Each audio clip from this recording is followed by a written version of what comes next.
ಬರುವ ಏಪ್ರಿಲ್ನಲ್ಲಿ ಘೋಷಣೆಯಾಗಿರುವ ದಾವಣಗೆರೆ ಮತ್ತು ಬಾಗಲಕೋಟೆ ಅಸೆಂಬ್ಲಿ ಕ್ಷೇತ್ರಗಳ ಉಪಚುನಾವಣೆಯಲ್ಲಿ ಭಾರತೀಯ ಜನತಾ ಪಕ್ಷ ಬಹಳ ನಿಚ್ಚಳವಾದ ನಿಲುವನ್ನು ತಾಳಿ ತನ್ನ ಅಭ್ಯರ್ಥಿಗಳನ್ನು ಘೋಷಣೆ ಮಾಡ್ಕೊಂಡ್ಬಿಟ್ಟಿದೆ. ಲಿಂಗಾಯತ ಪ್ರಧಾನ ಕ್ಷೇತ್ರವಾದ ದಾವಣಗೆರೆಯಿಂದ ಇದೇ ಮೊದಲ ಬಾರಿಗೆ ಒಬ್ಬ ಪರಿಶಿಷ್ಟ ಪಂಗಡದ ಹಿರಿಯ ಕಾರ್ಯಕರ್ತರಿಗೆ ಟಿಕೆಟ್ ಘೋಷಣೆ ಮಾಡಿಬಿಟ್ಟಿದೆ. ಶ್ರೀನಿವಾಸ್ ಟಿ ದಾಸಕರಿಯಪ್ಪ ಅವರು ಭಾರತೀಯ ಜನತಾ ಪಕ್ಷದ ದಾವಣಗೆರೆ ದಕ್ಷಿಣ ಕ್ಷೇತ್ರದ ಅಭ್ಯರ್ಥಿ. ಅದೇ ರೀತಿ ಬಾಗಲಕೋಟೆಯಲ್ಲಿ ಅವ್ರಿಗೆ ಹೆಚ್ಚು ತೊಳ್ಳಾಟವಿರಲಿಲ್ಲ. 3 ಬಾರಿ ಶಾಸಕರಾಗಿದ್ದ, ವೈಯಕ್ತಿಕವಾಗಿ ಶುದ್ಧ ಹಸ್ತರು, ಶಿಸ್ತಿನ ಆಡಳಿತಗಾರರು ಅಂತ ಹೆಸರು ಪಡ್ಕೊಂಡಿರೋ ಅನೇಕ ಶಿಕ್ಷಣ ಸಂಸ್ಥೆಗಳು, ಬಾಗಲಕೋಟೆಯ ಬಸವೇಶ್ವರ ವಿದ್ಯಾಸಂಸ್ಥೆಗಳ ನಿರ್ವಾಹಕರು, ಸಂಸ್ಥಾಪಕರು ಎಲ್ಲವೂ ಆಗಿರುವ ವೀರಣ್ಣ ಚರಂತಿಮಠ ಅವ್ರನ್ನ ಬಾಗಲಕೋಟೆ ಅಭ್ಯರ್ಥಿ ಅಂತ ಘೋಷಣೆ ಮಾಡಿಬಿಟ್ಟಿದೆ. ಸಮಸ್ಯೆ ಆಗಿರೋದು ಅಧಿಕಾರಾರೂಢ ಕಾಂಗ್ರೆಸ್ ಪಕ್ಷಕ್ಕೆ. ಅಖಿಲ ಭಾರತ ಮಟ್ಟದಲ್ಲೇ ಕುಟುಂಬ ರಾಜಕಾರಣವನ್ನ ತನ್ನ ಅಧಿಕೃತ ಸಂಸ್ಕೃತಿಯಾಗಿ ಪೋಷಿಸಿಕೊಂಡು ಬಂದಿರೋ ಕಾಂಗ್ರೆಸ್ ಪಕ್ಷಕ್ಕೆ ಇದೀಗ ಯಕಶ್ಚಿತ್ 2 ಕ್ಷೇತ್ರಗಳ ಉಪಚುನಾವಣೆಯಲ್ಲೂ ಕೂಡ ಹಾಲಿ ಈ ದಿವಂಗತ ಶಾಸಕರ ಇಬ್ಬರ ಕುಟುಂಬದ ಸದಸ್ಯರುಗಳ ನಡುವೆ ದೊಡ್ಡ ಪೈಪೋಟಿ ಎದುರಿಸಬೇಕಾಗಿ ಬಂದ್ಬಿಟ್ಟಿದೆ. ಅಂದಾಗೆ ದಾವಣಗೆರೆಯ ಧಣಿ ಶಾಮನೂರು ಶಿವಶಂಕರಪ್ಪನವರು ಒಬ್ಬ ಅಜಾತ ಶತ್ರುವಿನಂತಿದ್ರು. ಅವರು 65ನೇ ವಯಸ್ಸಲ್ಲಿ MLA ಆದ್ಮೇಲೆ ಕಡೆಗೂ ತಮ್ಮ ಅಂತಿಮ ಕ್ಷಣದವರೆಗೂ ಕೂಡ 93ರ ವಯಸ್ಸಲ್ಲಿ ದಿವಂಗತರಾಗೋವರು ಕೂಡ ಶಾಸಕರಾಗಿದ್ರು. ದಾವಣಗೆರೆ ಒಂದು ಕಾಲದಲ್ಲಿ ಕರ್ನಾಟಕದ ಮ್ಯಾಂಚೆಸ್ಟರ್, ಜವಳಿ ನಗರ ಅಂತ ಅನ್ಸ್ಕೊಂಡಿತ್ತು. ಅದನ್ನು ಮುಂದೆ ಶೈಕ್ಷಣಿಕ ನಗರಿಯಾಗಿ ಅಭಿವೃದ್ಧಿಪಡಿಸಿದ್ದು ಶಾಮನೂರು ಶಿವಶಂಕರಪ್ಪ. ಅವ್ರದೇ ಆದ ವಿಶಿಷ್ಟವಾದ ವ್ಯಕ್ತಿತ್ವ, ವರ್ಚಸ್ಸು ಎಲ್ಲವೂ ಇತ್ತು. ಹೀಗಾಗಿ ದಾವಣಗೆರೆ ದಕ್ಷಿಣ ಕ್ಷೇತ್ರದಿಂದ ಶಾಮನೂರು ಸ್ಪರ್ಧೆ ಮಾಡಿದ್ರೆ ಎದುರಾಳಿಗಳೇ ಇಲ್ಲ ಅನ್ನೋ ವಾತಾವರಣ ನಿರ್ಮಾಣ ಆಗಿತ್ತು. ಒಂದು ಕಾಲದಲ್ಲಿ ದಾವಣಗೆರೆ ಅಂತಂದ್ರೆ 1972ರ ಪೂರ್ವದಲ್ಲಿ ಆವತ್ತಿನ ಚಿತ್ರದುರ್ಗ ಜಿಲ್ಲೆಯ 2 ಮಠಗಳ ನಡುವಿನ, ಲಿಂಗಾಯತ ಮಠಗಳ ನಡುವಿನ ಪರೋಕ್ಷ ಸಮರತ್ತರ ನಡೀತಾ ಇತ್ತು. ಸಿರಿಗೆರೆ ಮಠ ಮತ್ತು ಚಿತ್ರದುರ್ಗದ ಮಠ. ಅಂದ್ರೆ ಸಾದರ ಲಿಂಗಾಯತರು ಮತ್ತು ಬಣಜಿಗ ಲಿಂಗಾಯತರ ನಡುವಿನ ಜಟಾಪಟಿ ಅಂತ ಇರ್ತಾ ಇತ್ತು. ಆಗೆಲ್ಲ ಗಾಂಜಿ ವೀರಪ್ಪ ಮತ್ತು ಸಿದ್ವೀರಪ್ಪ ಅನ್ನೋ ಇಬ್ಬರು ದಿಗ್ಗಜಗಳ ನಡುವೆ ಪರಸ್ಪರ ಜಟಾಪಟಿ ನಡೀತಾ ಇತ್ತು. ಅದಾದ ನಂತರ ಅಲ್ಲಿ ಇಂದಿರಾ ಗಾಂಧಿಯವರ ಪ್ರಭಾವಳಿಯಲ್ಲಿ ಚೆನ್ನಯ್ಯ ಒಡೆಯರ್ ಅನ್ನೋ ಒಬ್ಬ ಕುರುಬರ ಧರ್ಮಗುರು ಅಲ್ಲಿ ಸತತವಾಗಿ ಲೋಕಸಭಾ ಸದಸ್ಯರಾಗಿ ಗೆಲ್ತಾ ಬಂದ್ಮೇಲೆ ಕುರುಬರು ಕೂಡ ತಮ್ಮ ರಾಜಕೀಯ ಅಸ್ತಿತ್ವವನ್ನು ಪ್ರತಿಷ್ಠಾಪಿಸ್ಬಿಟ್ರು. ಇದೆಲ್ಲದರ ನಡುವೆ ದಾವಣಗೆರೆಯಲ್ಲಿ ಗಣನೀಯ ಸಂಖ್ಯೆಯಲ್ಲಿರೋ, ಅದರಲ್ಲೂ ಈ ದಾವಣಗೆರೆ ದಕ್ಷಿಣ ಕ್ಷೇತ್ರದಲ್ಲಿ ಸುಮಾರು 30%ನಷ್ಟಿರೋ ಮುಸ್ಲಿಂ ಮತದಾರರು ಆಗಾಗ ತಮ್ಮ ಹಕ್ಕೊತ್ತಾಯ ಮಾಡ್ತಾ ಬಂದ್ರು. ಆದ್ರೆ ಅವ್ರ ಅವಕಾಶ ಸಿಗ್ಲೇ ಇಲ್ಲ. ಹಿಂದೆ ಒಂದು ಚುನಾವಣೆ ಇಲ್ಲಂತನೂ ಒಬ್ಬ ಘೋಷಿತ ಮುಸಲ್ಮಾನ್ ಅಭ್ಯರ್ಥಿ ಪಾಪ ಅವ್ರು B.Pharm ಕೂಡ ಸಲ್ಲಿಸ್ಬಿಟ್ಟಿದ್ರು ನಾಮಪತ್ರ ಜೊತೆಗೆ. ಅವರು ಚುನಾವಣಾಧಿಕಾರಿಗೆ ಕೊಟ್ಟ ನಾಮಪತ್ರವನ್ನ ಕಸಿದುಕೊಂಡ ಶಾಮನೂರು ಕುಟುಂಬ ವರ್ಗದ ಬೆಂಬಲಿಗರು ಅಲ್ಲಿ ಮತ್ತೆ ಶಾಮನೂರು ಶಿವಶಂಕರಪ್ಪನವ್ರ ಆ ಕಾಲದಲ್ಲಿ ಅವರ ಪುತ್ರ ಮಲ್ಲಿಕಾರ್ಜುನ್ ಅವ್ರನ್ನ ಅಭ್ಯರ್ಥಿಯಾಗಿ ಘೋಷಿಸ್ಬಿಟ್ಟು ಗೆಲ್ಲಿಸ್ಕೊಂಡ್ ಬಂದಿದ್ರು. ದಾವಣಗೆರೆಯ ಅಲ್ಪಸಂಖ್ಯಾತರು, ಮುಸಲ್ಮಾನರು ನಾವು ಕಾಂಗ್ರೆಸ್ಗೆ ಅತ್ಯಂತ ನಿಷ್ಠಾವಂತ ವೋಟ್ ಬ್ಯಾಂಕ್ ತರ ನಮ್ಮನ್ನು ಪರಿಗಣಿಸಿದ್ರು ಕೂಡ ನಮ್ಗೆ ಅವಕಾಶ ಕೊಡ್ತಾ ಇಲ್ಲ. 4 ಬಾರಿ ನಾವು ಪ್ರಯತ್ನ ಮಾಡಿದ್ದೇವೆ, ನಮಗ್ ಕೊಡ್ತಾ ಇಲ್ಲ. ಈ ಬಾರಿ ಆದ್ರೂ ಕೊಡಿ. ಶಾಮನೂರು ಧಣಿಗಳಿರೋವಷ್ಟು ದಿವಸ ನಾವು ಸುಮ್ಮನೆ ಇದ್ವಿ, ಈ ಧಣಿ ಇಲ್ವಲ್ಲ, ಕೊಡಿ ಅಂತ ಕೇಳ್ತಿದ್ದಾರೆ. ಆದ್ರೆ ಅಲ್ಲಿ ಮತ್ತೆ ಯಥಾ ಪ್ರಕಾರ ಈಗಾಗಲೇ ಕಾಂಗ್ರೆಸ್ ಶಾಮನೂರು ಕುಟುಂಬದಿಂದ ಒಬ್ರು MLA ಮತ್ತು ಹಾಲಿ ಸಚಿವ ಮತ್ತು ಅವರ ಪತ್ನಿ ಕಳೆದ ಲೋಕಸಭಾ ಚುನಾವಣೆಯಲ್ಲಿ MP ಆಗಿ ಗೆದ್ದು ಬಂದಿದ್ದಾಗಿದೆ. ಹಾಲಿ ಸಚಿವ SS ಮಲ್ಲಿಕಾರ್ಜುನ ಮತ್ತು ಅವರ ಪತ್ನಿ ಡಾಕ್ಟರ್ ಪ್ರಭಾ ಮಲ್ಲಿಕಾರ್ಜುನ ಇಬ್ರು ಕೂಡ ಈಗಾಗಲೇ ರಾಜ್ಯ ಅಸೆಂಬ್ಲಿಗೆ ಮತ್ತು ಲೋಕಸಭೆಗೆ ಚುನಾಯಿತರಾಗಿ ಬಂದಿದ್ದಾಗಿದೆ. ಅವ್ರಿಗೆ ಪುತ್ರ ವ್ಯಾಮೋಹ.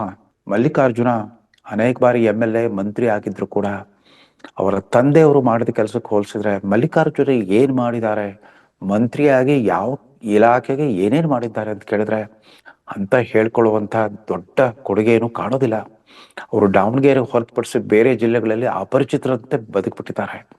ಏನೇ ಇದ್ರು ಕೂಡ ಅಪ್ಪನಿಂದ ಬಂದ ಬಳುವಳಿಯನ್ನ ನಿರ್ವಹಿಸ್ತಾ ಬಂದಿದ್ರು ಮಲ್ಲಿಕಾರ್ಜುನ.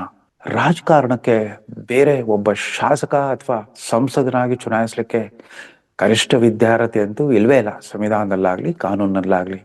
ಆದ್ರೆ ಕನಿಷ್ಠ ರಾಜಕೀಯ ತಿಳುವಳಿಕೆ ಆದ್ರೂ ಇರ್ಬೇಕು, ರಾಜಕೀಯ ಪ್ರಜ್ಞಾವಂತಿಕೆ, ವಿಚಾರವಂತಿಕೆ ಆದ್ರೂ ಇರ್ಬೇಕು, ಜನಸೇವೆಯ ಒಂದು ಖಚಿತ ದಾಖಲೆ ಇರಬೇಕು.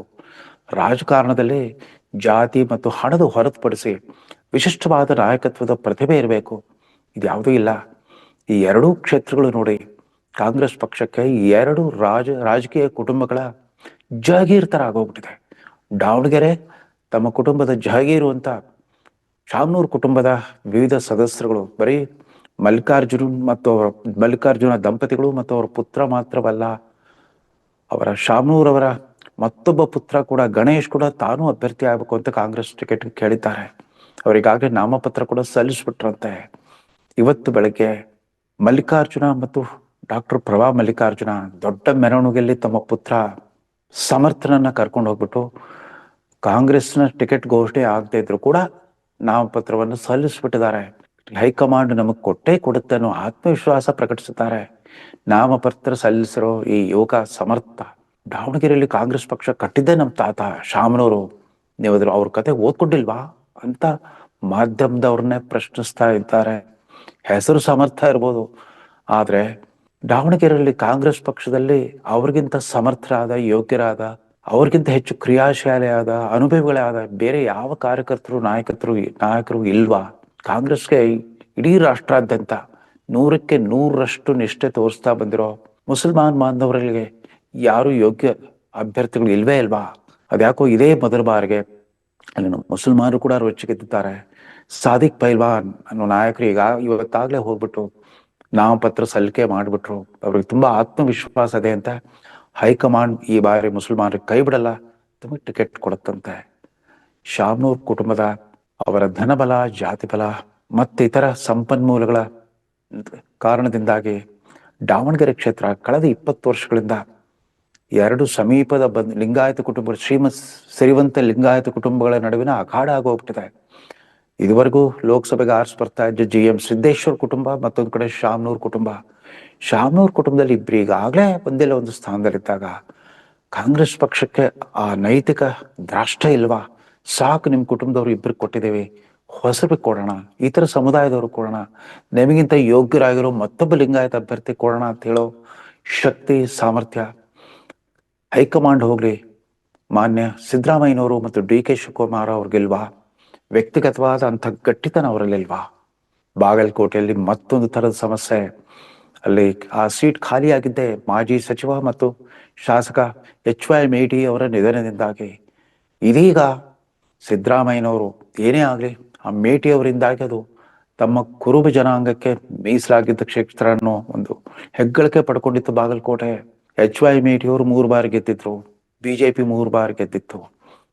ಮತ್ತೆ ಮೇಟಿ ವಾರಸುದಾರರಿಗೆ ಕೊಡ್ಬೇಕು ಅನ್ನೋ ಒಂದು ನಂಬಿಕೆ ಅಲ್ಲಿದೆ, ಸಿದ್ದರಾಮಯ್ಯನವ್ರಿಗೆ ಮೂಡ್ಬಿಟ್ಟಿದೆ. ಸ್ವತಃ ಸಿದ್ದರಾಮಯ್ಯನವರೇ ಮಧ್ಯಪ್ರವೇಶ ಮಾಡಿದ್ರು ಕೂಡ ಮೇಟಿ ಅವರ 4 ಮಕ್ಕಳ ನಡುವೆ ದೊಡ್ಡ ಪರಸ್ಪರ ಪೈಪೋಟಿ ನಡೆದ್ಬಿಟ್ಟಿದೆ. ಗಂಡು ಮಕ್ಕಳು ಮಲ್ಲಿಕಾರ್ಜುನ, ಉಮೇಶ, ಹೆಣ್ಮಕ್ಳು ಬಾಯಕ್ಕ ಮತ್ತು ಅಕ್ಕಮಹಾದೇವಿ, ಇವರೆಲ್ಲ ಒಬ್ರಿಗೊಬ್ರು ಬಡದಾಡ್ತಾ ಇದ್ದಾರೆ. ನೀವೇನಾದ್ರು ಉಮೇಶಕ್ಕೆ ಟಿಕೆಟ್ ಕೊಟ್ಟರೆ ನಾನು ಕೊಡದೆ ಹೋದ್ರೆ ನಾನು ಬಂಡಾಯ ಅಭ್ಯರ್ಥಿಯಾಗಿ ನಿಲ್ತೀನಿ ಅಂತ ಅಕ್ಕಮಹಾದೇವಿ ಹೆದರಿಸ್ತಾ ಇದ್ದಾರೆ. ನೋಡಿ, ರಾಜಕಾರಣಿಗಳ ಮಕ್ಕಳು ರಾಜಕೀಯ ಹುದ್ದೆಯನ್ನ, ಈ ಚುನಾಯಿತ ಹುದ್ದೆಯನ್ನ ತಮ್ಮ ವಂಶದ ಜನ್ಮಸಿದ್ಧ ಹಕ್ಕು ಅನ್ನೋ ರೀತಿಯಲ್ಲಿ ಪರಿಗಣಿಸ್ತಾ ಬಂದ್ಬಿಟ್ಟಿದ್ದಾರೆ.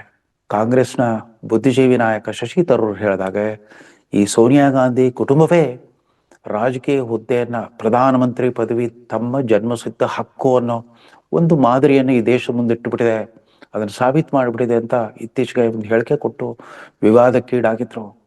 ಈ ಕುಟುಂಬ ರಾಜಕಾರಣದ ಸಮಸ್ಯೆನೇ ಅದು. ಇದು ಜಾತಿ ರಾಜಕಾರಣಕ್ಕಿಂತ ತೀರ ಸಂಕುಚಿತವಾದದ್ದು. ಜಾತಿ ಅಂದಾಗ ನಿಮ್ಮ ರಕ್ತ ಸಂಬಂಧಿಕರಲ್ಲದ ಒಂದು ದೊಡ್ಡ ಲಕ್ಷಾಂತರ ಜನರ ಒಂದು ಸಮುದಾಯ ಇರುತ್ತೆ. ಅವ್ರ ಪೈಕಿ ಯಾರಾದ್ರೂ ಒಬ್ಬ ಯೋಗ್ಯ, ಸಮರ್ಥ, ಅರ್ಹ ಮತ್ತು ಜನಪರ ಕಾಳಜಿ ಉಳ್ಳ ವ್ಯಕ್ತಿಗೆ ಅಲ್ಲಿ ಒಂದು ಮೆರಿಟ್ ಕೋಟ ಸಿಗುತ್ತೆ ಅನ್ನೋ ಒಂದು ಆಸೆ ಇರುತ್ತೆ. ಹಾಗಾಗದು.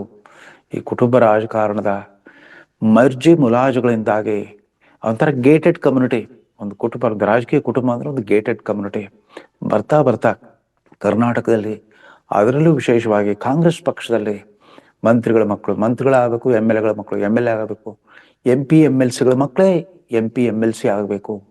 ಕಾರ್ಯಕರ್ತರು ಏನೇ ಇದ್ರು ಕೂಡ ಕಾಯಂ ಆಗಿ ಕಾರ್ಯಕರ್ತರಾಗಿ ಉಳಿಬೇಕು. ಸಿದ್ದರಾಮಯ್ಯನವರು ನಮ್ಮ ರಾಜಕೀಯ ಬದುಕಿನ ಸಂಧ್ಯಾ ಕಾಲದಲ್ಲಿದ್ದಾಗ ಮೊನ್ನೆ ತಾನೇ ತಮ್ಮ ವರ್ಣಾ ಕ್ಷೇತ್ರಕ್ಕೆ ಹೋಗ್ಬಿಟ್ಟು ಯಾವ ರೀತಿ ಇಲ್ಲಿವರೆಗೂ ನನ್ನನ್ನು ಆಶೀರ್ವದಿಸ್ಕೊಳ್ತಾ ಬಂದ್ರೋ ಅದೇ ರೀತಿ ಯತೀಂದ್ರನಿಗೆ ಕೂಡ ಡಾಕ್ಟರ್ ಯತೀಂದ್ರನನ್ನು ಕೂಡ ಆಶೀರ್ವದಿಸ್ಬಿಟ್ಟು ಬೆಳೆಸಿ ಅಂತ ಅಂದ್ಬಿಟ್ಟು ತಮ್ಮ ಮಗನ ಪರವಾಗಿ ಹಕ್ಕೊತ್ತಾಯ ಮಾಡಿದ್ರು. ಅದೇ ಪರಂಪರೆ ಹಿರಿಯಕ್ಕನ ಚಾಳಿ ಮನೆ ಮಂದಿಗೆಲ್ಲ ಅನ್ನೋ ತರ ಬಂದ್ಬಿಟ್ಟಿದೆ. ಭಾರತೀಯ ಜನತಾ ಪಕ್ಷದಲ್ಲಿ ಆ ಪ್ರವೃತ್ತಿ ಇದ್ರೂ ಕೂಡ ರಾಷ್ಟ್ರ ಮಟ್ಟದಲ್ಲಿ ಅವರ ನಾಯಕ ನರೇಂದ್ರ ಮೋದಿ ಅವರು ಜಾತಿವಾದ್, ಪರಿವಾರವಾದ್, ಭ್ರಷ್ಟಾಚಾರ ಈ ಮೂರು ಅನಿಷ್ಟಗಳು ಪ್ರಜಾಪ್ರಭುತ್ವ ವ್ಯವಸ್ಥೆಯನ್ನ ಲೀಜ್ ತರ ಕಿತ್ತು ತಿಂತಾ ಇದ್ದಾವೆ ಅಂತ ಆಗಾಗ ತಮ್ಮ ಅಸಮಾಧಾನವನ್ನ ಪ್ರಕಟಿಸ್ತಾ ಬಂದಿದ್ದಾರೆ. ಆದರೆ ರಾಜಕೀಯ ಪಕ್ಷಗಳು ಇವತ್ತು ಚುನಾವಣೆ ಗೆಲ್ಲೋದೇ ಮುಖ್ಯ ಆಗಿರೋದ್ರಿಂದ ಈ ಕುಟುಂಬ ರಾಜಕಾರಣದ ಕಲರವದ ನಡುವೆ ಅನೇಕ ಜನ ಯಾವುದೇ ರಾಜಕೀಯ ಪಕ್ಷವಾಗಲಿ ಅರ್ಹ, ಯೋಗ್ಯ, ಸಮರ್ಥ ಅಭ್ಯರ್ಥಿಗಳು ಜಾತಿ ಬಲ, ಹಣಬಲದ ಕೊರತೆಯಿಂದಾಗಿ ಅಥವಾ ತಮಗೆ ರಾಜಕೀಯ ಗಾಡ್ ಫಾದರ್ಗಳ ಕೊರತೆಯಿಂದಾಗಿ ಅನಾಥರಾಗಿ ಹೋಗ್ಬಿಡ್ತಾರೆ. ರಾಜಕೀಯ ಕಾರ್ಯಕರ್ತ ಅಂತಂದ್ರೆ ಯಾವುದೇ ವೇತನ ರಹಿತ ಸ್ವಯಂ ಸೇವಕ ಹುದ್ದೆ. ಪಾಪ ಹುಮ್ಮಸ್ಸಿನಿಂದಾಗಿ ನಿರ್ದಿಷ್ಟ ವಿಚಾರಧಾರೆ, ಒಂದು ಸಮುದಾಯದ ಹಿತಾಸಕ್ತಿಗೋಸ್ಕರ ಅನೇಕ ಲಕ್ಷಾಂತರ ಮಂದಿ ಕಾರ್ಯಕರ್ತರು ಈ ರಾಜಕೀಯ ಕುಟುಂಬಗಳ ಚಾಕ್ರಿ ಮಾಡೋ ಹಾಗೆ ಆಗೋಗ್ಬಿಟ್ಟಿದೆ. ಅತ್ಯಂತ ವಿಪರ್ಯಾಸಕರ ಸನ್ನಿವೇಶದಲ್ಲಿ ಕಾಂಗ್ರೆಸ್ ಪಕ್ಷ ಸೋಮವಾರ ನಾಮಪತ್ರ ಸಲ್ಲಿಕೆ ಕಡೆ ದಿನ ಯಾವ ತೀರ್ಮಾನ ಕೈಗೊಳ್ತಾರೋ ನೋಡ್ಬೇಕು. ಶಾವನೂರ್ ಕುಟುಂಬಕ್ಕೆ ಟಿಕೆಟ್ ನಿರಾಕರಿಸುವ ಛಾತಿ ಆಗ್ಲಿ, ಅದೇ ರೀತಿ ಬಾಗಲಕೋಟೆಯಲ್ಲಿ ಮೇಟಿ ಕುಟುಂಬದ ಹೊರತುಪಡಿಸಿ ಇತರೆ ಯಾವುದೇ ಕುರುಬ ಜನಾಂಗದ ಮತ್ತೊಬ್ಬ ಸಮರ್ಥ ಅಭ್ಯರ್ಥಿ ಅಥವಾ ಇತರ ಜನಾಂಗದ ಮತ್ತೊಬ್ಬ ಯೋಗ್ಯ ಅಭ್ಯರ್ಥಿ ನಿಲ್ಲಿಸೋ ಒಂದು ಇಚ್ಛಾಶಕ್ತಿ, ದೃಢತೆಯನ್ನು ತೋರಿಸುತ್ತಾ ಕಾದ್ ನೋಡೋಣ ಅಂತ ಹೇಳ್ತಾ ಈ ಸಂಚಿಕೆಯನ್ನು ಮುಗಿಸ್ತಾ ಇದ್ದಾನೆ. ನಮಸ್ಕಾರ.